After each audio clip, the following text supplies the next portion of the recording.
I'm here on the job site with Dale, who's a framing contractor. Hey, good morning. Dale traded up to Geico Commercial Auto Insurance for all his business vehicles. We're here where he needs us most. Yep, they sure are. We make it easy for him to save on all his insurance needs, all in one place, with coverage that fits his business and bottom line. Oh, I shouldn't have looked down. It's all right. We're so far up here. Look at me. Take a deep breath. No, I'm good. So good. Get a commercial auto insurance quote today at geico.com and see how much you could save. It feels good to Geico. It's time for the Larry H. Miller Utah Summer Games at Southern Utah University in Cedar City. Register today to participate in the 40th anniversary season of a Utah sports tradition at utahsummergames.org. Participate in over 50 sports around the state. Then plan to join the opening ceremonies Friday, June 5th, presented by State Bank of Southern Utah. Register today to participate in the 40th anniversary season of the Larry H. Miller Utah Summer Games. You're locked on to Scotty G and the coach, Tim LaCombe. Now I know y'all are tripping. Presented by Mountain Land Supply on 97.5, the KSL Sports Zone. 97.5, the KSL Sports Zone. This takes you back a ways, doesn't it? Ooh, Plano Senior High School. I remember this came out, and I was like, certain things just melt your face. Yeah. This one did it. It's like, dang, those guys got together and made that. Yeah. It's really cool. I think that was as big for Aerosmith as it was for. It was actually probably bigger for Aerosmith because Run DMC was actually the king of rock at that time. Yeah. Brian Hanni is the Kansas Jayhawk play-by-play voice. Will join us coming up here in just a moment. We will chat with him and get his thoughts on what Darryn Peterson is all about. Because I want to go to the root of that. Yeah, because there's a strong likelihood that he could be wearing a Jazz uniform next year. So what type of player? Obviously, skill set. I mentioned I stuck around in San Diego after Utah State played because I wanted to see Darryn Peterson in action, and where they were at in their NCAA tournament was down in San Diego. So I hung out for a game, watching him live, really looking at the body language. But the one thing that jumped out to me from a skill standpoint, it was just, yeah, okay, this guy's at a different level. Well, the first thing, honestly, that gets me is his size. You know, he's rugged. He's got the big shoulders and like his frame. I coached against Kawhi Leonard all those years at BYU, and he's not as big as Kawhi height, but that's kind of the vibe I get with those shoulders. And then, you know, you watch him play, and you're right, his mechanics, his footwork, his intuition on knowing, what a defender's going to do, certainly got room to improve in all aspects, but the biggest thing he's got to do is make sense of what last year was to everybody, and then go out and really show during the Combine, which is this week, and the Combine, and then obviously all the workouts. He's just got to be on it.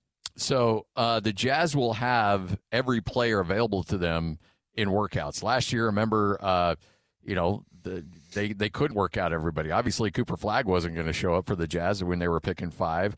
And even Ace Bailey didn't even come work out for the Jazz, even though the Jazz eventually ended up taking him. So this time at number 2, the Jazz should be able to access all of these players in some way, shape, or form as an in-city visit. Which is such a great thing, not just for right now, but down the road. This is where seeds are planted. This is where perhaps connections are made. And to me, that is the lifeblood of everything, relationships and connections. It kind of opens up everything else in your life. There were 2 workouts that are legendary in that building. Number 1 was Rudy Gobert, and that was when they really felt like okay, we've got something here. Let's not let him go anywhere else. And so Rudy Gobert was the one that had the first infamous workout that was like, okay, we got something. And then the second one was Donovan Mitchell, who apparently there were some members of the Jazz broadcast crew that was there watching that one, and it went so well that Dennis Lindsey came over brought everybody that was in attendance and said, if I find out that you leaked how well this went, I will fire you. He's looking at the broadcast guys, one in particular, David Locke, and said, I don't care. I don't even care if you're not in my chain of command. I will find a way to fire you if it gets out how well this workout went.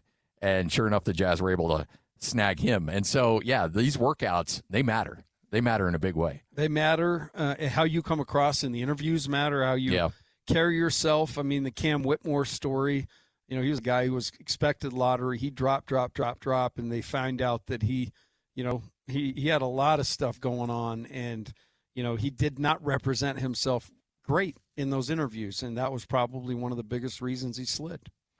Do you ever coach these guys up a little bit on those interviews, or is that just all the agents? I think the agents handle all that. I mean, my lesson to anybody is just figure out how to make people laugh. Yeah. People keep you around if you're funny. I have learned that. I've not been qualified for some of the things, but, man, they keep you around. That's what I'm trying to do here, just be funny. That's what I try to do in my marriage, as long as I keep her laughing. You're funny, dog. She used, but here's the thing, she used to. And so that, as long as I got that and was able to seal the deal off of that, then that's great. And then she realized I'm kind of a bore. But, hey, everything was signed at that point. Plus, you all have lived long enough. You're having a milestone this year. Oof. Birthday. We'll talk about that. No, we don't want to talk about that. But you're at that phase, too, where it's not all about, making somebody laugh. It's just being there in the good and the bad. Yep. You've got enough water under the bridge, all that stuff. The value's in the value. So AJ is certainly the prize in this draft for a lot of teams, but make no mistake, Darryn Peterson will be at the top of a lot of teams' draft boards. Cameron Boozer might be at the top of people's draft boards. So now what's really fun is the intrigue and the phone calls that Justin Zanik's going to get, that Austin Ainge is going to get in regards to, hey, we hear this team's going to take this guy. We hear Washington's doing this. What can, you want us to help you get to one? What can we do? Or Washington's calling up and saying, hey, guess what? Memphis wants to leapfrog you. They want the number one pick because they want Peterson. If you want him, you need to come in with an offer so you can secure that number one pick. And teams are going to try to play teams off of each other. And the Jazz will even be like, you know what? We're not really sold on our guy at number 2. So, we'd be willing to trade back, and so everything's on the table. Everything is on the table for the Utah Jazz right now. It's called Knives Out. I mean, yes. I'm telling you, everybody has got an agenda, and so you have to be very careful, and that's why having so many people that are well-connected with real relationships that, people will tell you not just what you want to hear, but they'll tell you the truth. That's where because it's almost like a horse race.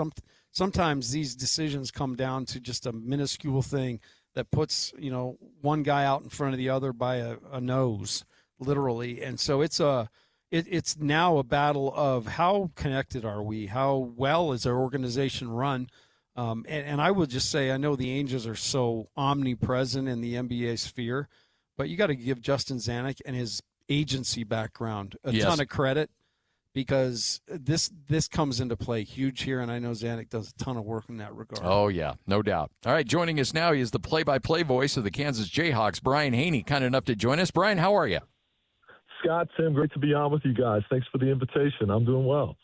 Well, you think that it's going to be, it's May. That's going to be your downtime. You're not going to be doing dopey interviews with some schmucks in Salt Lake City. But when you got Darryn Peterson on your team, that's going to change things a little bit. And there is this narrative about Darryn Peterson out there. From your perspective, though, you traveled with the team. You were around these guys. Who is Darryn Peterson, the person? Not necessarily the player, but who is he as a person? Excellent question. And first off, I also do baseball, so I'm headed to beautiful Provo on Wednesday. Nice. So I can't wait to be back in your state. It's one of the most beautiful parts of the country. But back to your question about DP, I actually really enjoyed covering him this year, and I know it was a tumultuous year having to do with his availability or lack thereof for about 11 games, and a lot of other games where he played for a half and then had the cramping or the hamstring tightness flare up and had to come out. And I think there was a lot of misinformation during some of that because there was very little information that was out there as to what all he was going through. And it kind of seemed like folks were forming their own narratives and opinions, which, probably caused things to get a little bit beyond the scope of reality and truth of what he was actually dealing with. I thought he was a delightful kid to be around. And I saw a guy that from day one, despite all the hype and people like Bill Simmons saying this could be the next Kobe Bryant, and Bill Self saying this is the most talented recruit we've ever had. Keep in mind he coached Embiid. Despite that hype, he was down to earth. He was approachable. Like literally the first practice of the year, I'm watching him walk in and he's dapping up everybody down to the last manager, refilling the Gatorade jug, calling everybody by name. And he's not super talkative in terms of like an outgoing conversationalist, but very much grounded despite his superstar status, appreciative of the managers that are rebounding for him when he's putting in extra shots after practice, grateful to anybody associated with the program, whether it's the social media director or the head coach. And to me, that showed a component to a superstar player that you don't always see. And then watching his work ethic and watching the way he genuinely tried to get better with the constructive feedback he was receiving and the way Bill would push him in certain regards. I mean, he checked all the boxes to me of everything you want your generational talent to be when it comes to those other intangibles beyond the actual ability on the floor. And so I felt bad that, you know, the availability was what it was and the inconsistency of will he or won't he be out there, because to talk to him as a young man, he genuinely wanted to be out there. There was no aspect of him that was wanting to load manage or play it safe. Like, he wanted to be out there with his teammates, but obviously, you know, there's a lot of opinions that, you know, were helping make some of these decisions in terms of, you know, what to force the issue on and when to put yourself out there if you weren't completely 100%, and you have to respect those and understand that they were keeping their eyes on the ultimate prize and dream for him big picture. But just as soon as he did have the all clear and knew that he could push through some discomfort without risking injury, which is a big point of clarification there. Are you injured or are you hurt? And can you push through some discomfort if it doesn't feel right, knowing that you're safely not going to aggravate or injure yourself?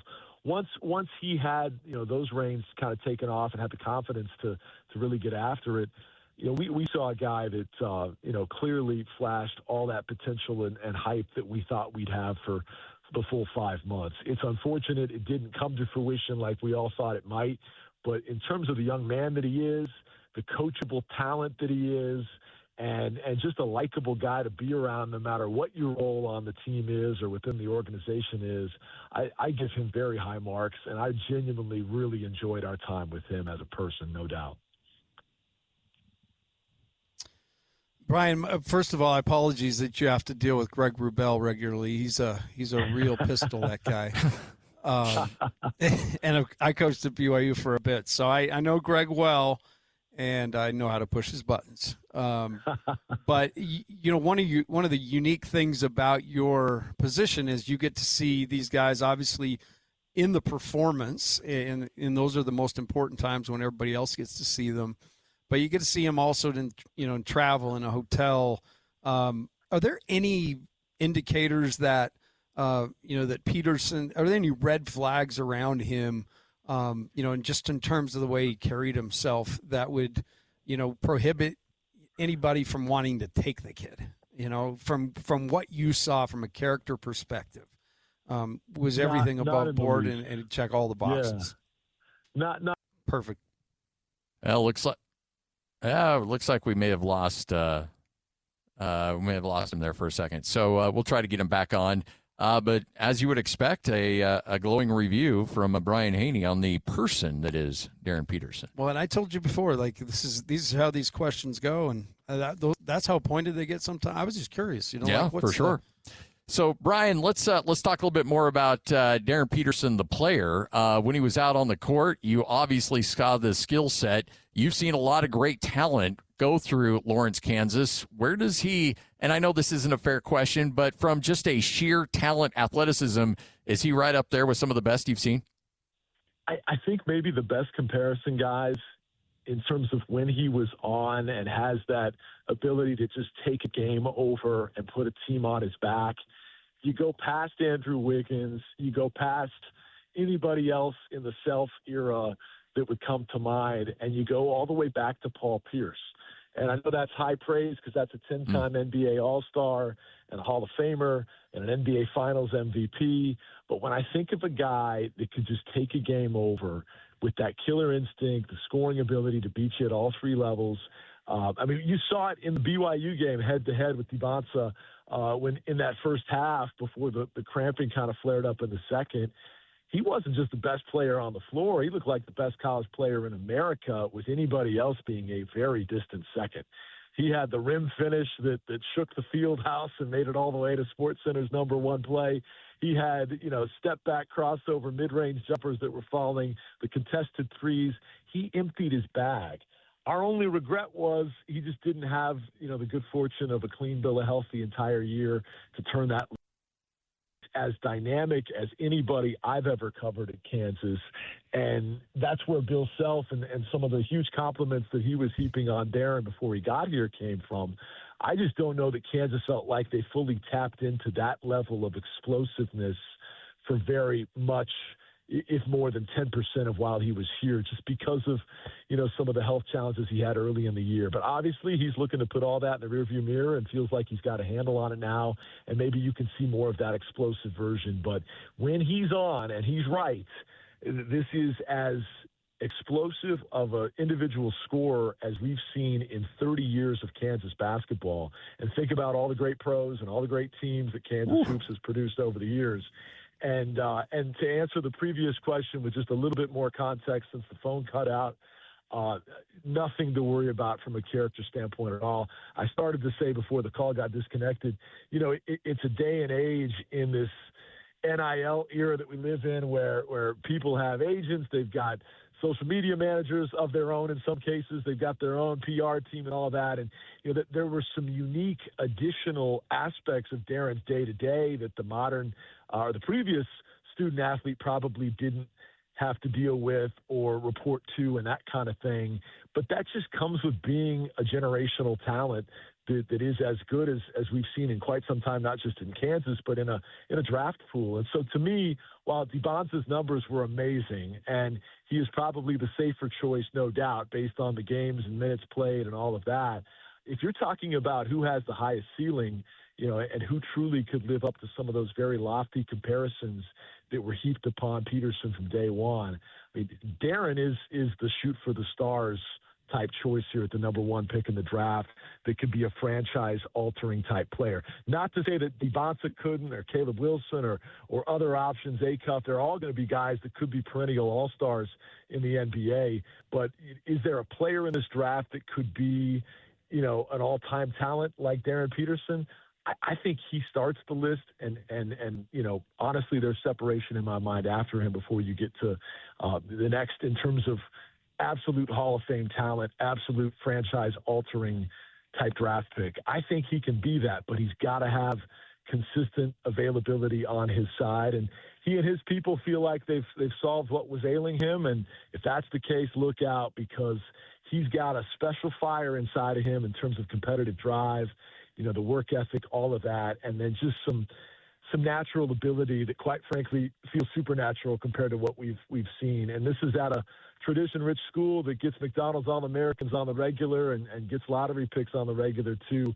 This is a guy whose talent transcends any of that, and I think has a chance to be the most gifted player that Bill Self ever coached here. Man, that's high praise. I actually I coached the game in Kemper that Paul Pierce, Jacques Vaughn, and Rafe LaFrance were in against the Utes, the mighty Utes of Utah back in the day. It was a heck of a game. And I just remember when the game's over and they start singing to you, that gets ominous. It just kind of starts to build and swell. Yeah, there you go, man.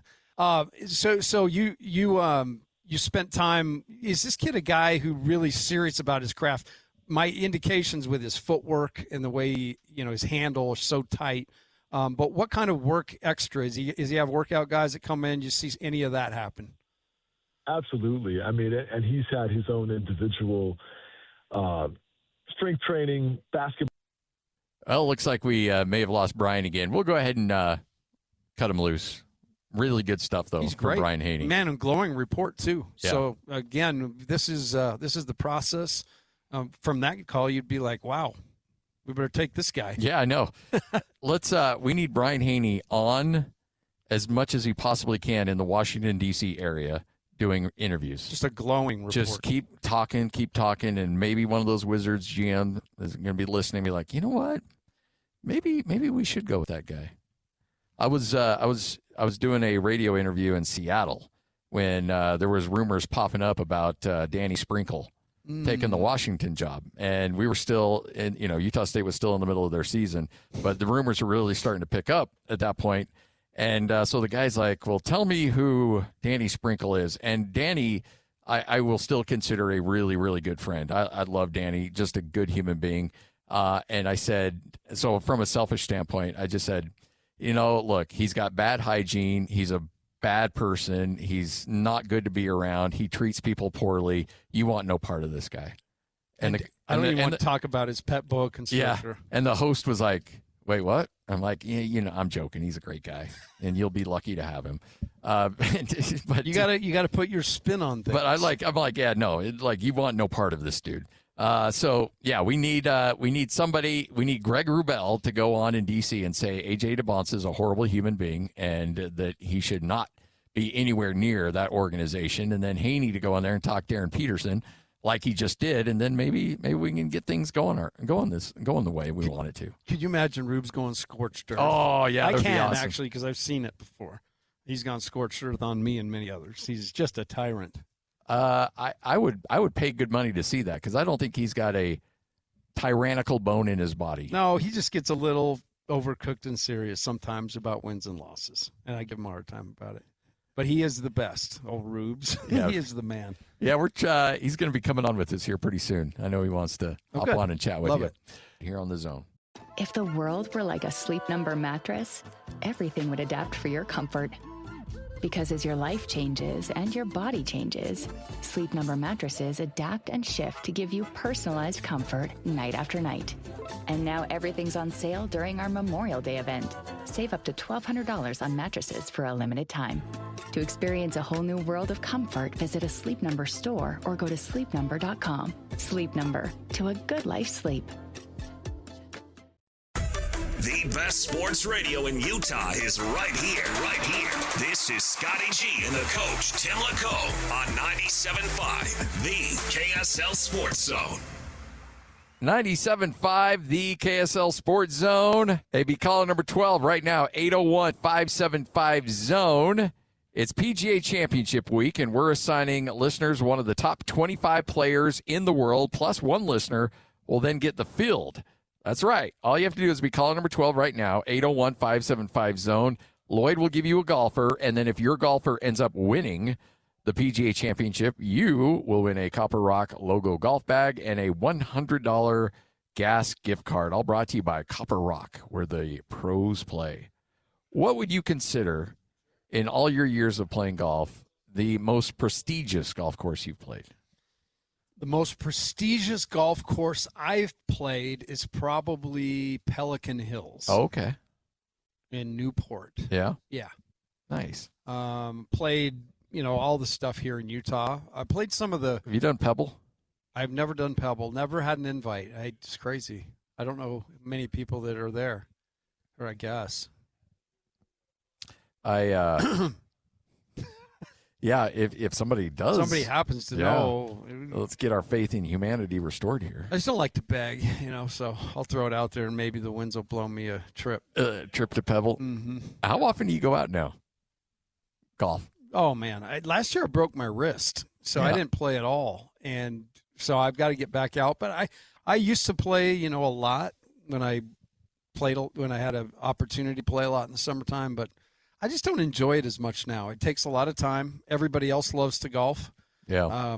So there's an open tee time in my room with my guitar every time I go down there. Nobody's ever is in my way. Those guitars let you play through every time. So honestly, this year I hope to play 3 or 4 or 5 times. There you go. We'll see. All right.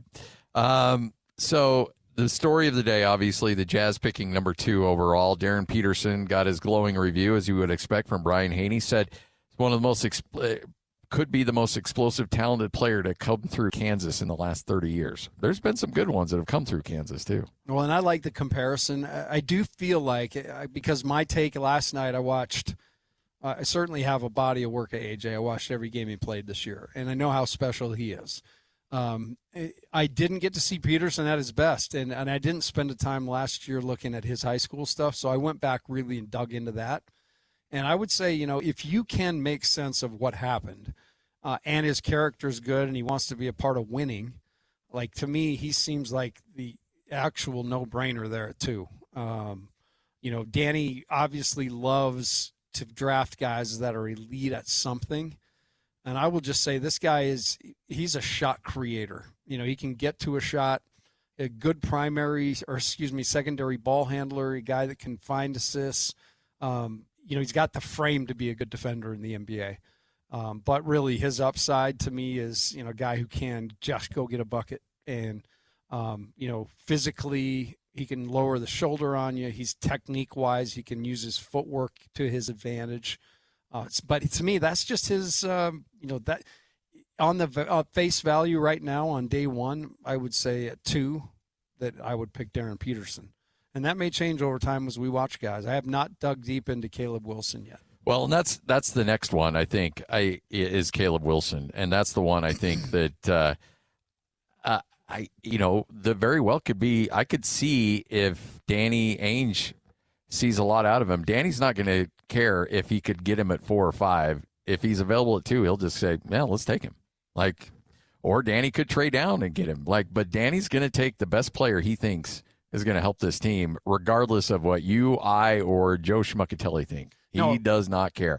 And by the way, I know Austin's going to be the guy and Zanek's going to be the guy. It's going to be a collective effort, but that front office is founded on the philosophy of Danny Ainge. We don't care what anybody else thinks. We're doing what we think is best. And that is a name you can say in any NBA city, and they know exactly who you're talking about. Yeah. Danny Ainge. So I'm with you there. I think the beauty of it is this has been done so many times by these guys, by this group, and you're negotiating, you're perhaps transacting to move around in the draft, but all those things have been done by this front office. And so I think in terms of their lay of the land, their finger on the pulse of what's going on, certainly, the Jaren Jackson deal happened because everybody was kicking tires on Ja and nobody would budge.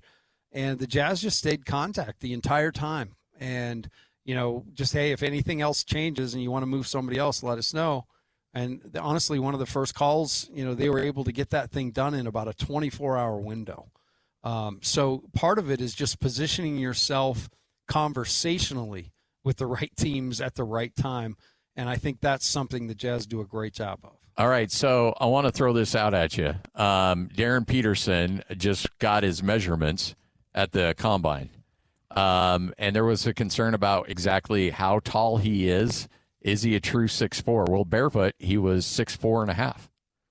So 6'4", 199 pounds, 6'9.75" wingspan, and an 8'7" standing reach. Wow.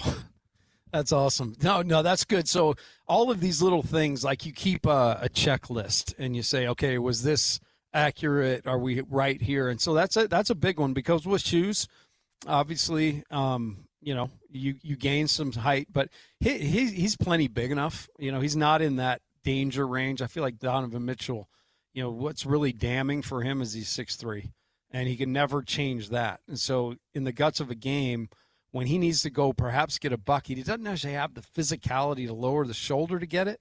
And so he has to kind of figure out a way to dance around and get a shot, or just back up and take a deeper three. Mm-hmm. And Peterson will have the ability to lower that shoulder and get right where he wants and operate right where he wants to. Ben Anderson was very much looking forward to seeing what those measurables are. Now that he has them, that's going to be Must Listen To Radio coming up today at 2 o'clock.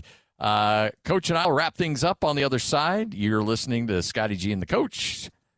Tell you what, Tim Lacombe, this is week 4, man. We're just cruising. And this is the fastest 4 hours in sports. Like, seriously, when I heard 4, I swallowed a little bit. Like, I've done 2-hour shows. I've done 3-hour shows.